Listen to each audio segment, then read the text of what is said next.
Hello everybody. I name time and date, no, tsaka location. Gamit natin yung timestamp. So antayan tayo ng Allen. So nakita ko this morning ang daming club na nag-alpas ng Kalbayog, no? And ang forecast nga nila maganda pa uwian kasi madaming ibon, maganda weather. As you can see, napakalinaw, no? Yeah, so hopefully maganda ang pauwian ng lahat, no?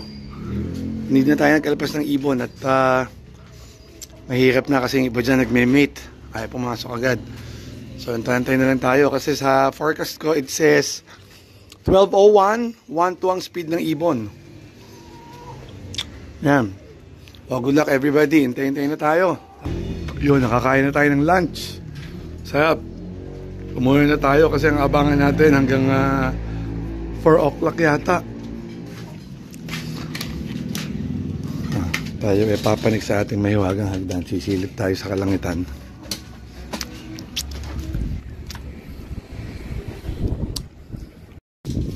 So ritual natin yung iniintay natin yung first bird natin, no? So ito itsura natin today. Tayo ay nasa inita, no? Nakasalakot. Waiting. Oh, 1 o'clock sakto sa relo ko, no? So 1 hour after sa forecast ko na 1-2. Ang ibon ngayon ay 1,000. Bababa na lang ang speed kung darating. And then, katapos ko lang i-check sa club na sinalihan ko, no? So, meron total na 382 birds. As of 1 PM, ang naka-clock ay 4. So, tayo ay bababa na sa hagdan. At napakainit. Kalahating oras ako nakatayo dito. Waiting sa first bird. So, doon tayo maghihintay sa lilim, no? Mamatamba tayo sa heat stroke. 1:30. 0 pa din. Thank you Lord. Diyos mio, may narinig ako nagwawalang mga ibon, no? Finally, siguro naman. Ano ka ba? Hop! Ang first bird ko, si Iron Wheel, yung may sugat sa pakpak. Hindi ko namamadaliin yung ibon, no? Ayan, no? Kasugat. Siya pa rin ang umuwi sa aking ibon, no? Pasok, pasok! Pasok! 380 kilometers. Allen, first bird ko. Time check sa relo ko, 2:01. Pasok! Go na, go na! Pasok na! Walang ya. Hindi na ako nag-aantay sa labas eh. Nasa loob na ako ng bahay. Hinihintay ko nilang mag-ingay ang mga ibon. Yun ang sign eh. Pag nag-ingay yung ibon, meaning may dumating. Oh, tuka, oh. Oh. Sana may kusunod ka na. Pasok, pasok. Pasok. Narinig ko, hay, kumaingay yung mga kak. Wala na, okay lang yan. Hindi na nagmamadali yan, no? Yun! Ang dumi na ng paa, oh. Lintig ang putik.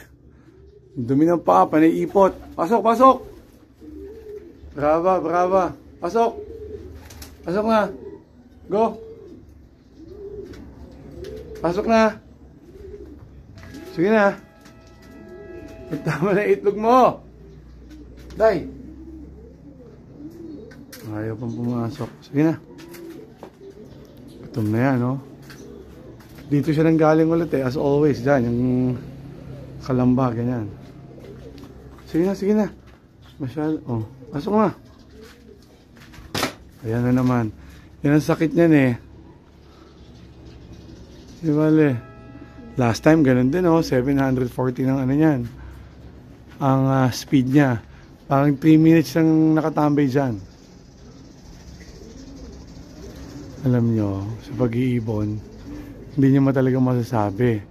Siya pa yung nasugatan, siya pa yung pinakamabagal last lap, and yet siya pa yung unang pauwi ko. Diba na shock na shock yung ibon eh, no? Okay lang yan. 3:47 pa tayo. So mayroon pa kaming Kalbayog and then mayroon pa kaming Tacloban, no? So 3 times silang tatawid. Waiting game, oh. So happy ba? Oo naman. Pucha, kahit yan pa lang na-away, oh. Imagine mo. Oh, second bird! Thank you! Thank you, thank you! Pasok! Yung iba, ayun, oh. Kuhanin natin sticker nun. So ikaw naman. So ito na. Cut na natin yung isa. Second bird. Pucha, kita nyo. Minuto lang ang difference. Pasok! So, complete clacking yan. Dalawang yan. Grabe. Alam mo, ang tagal. 30 years. Imagine. Same emotion every time kakarera ko, no? Nasa 800 na lang eh. So, eto nga yung tinawagong iron wheel, no? As you can see, laylay yung pakpak niya.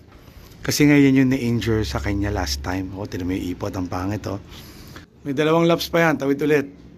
Hopefully, with that time, talagang fully recovered na yung wing niya. Ayan, no? Time check, 3:27.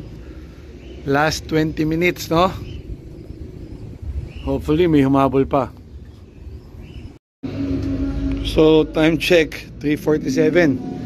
Cut off na tayo, no?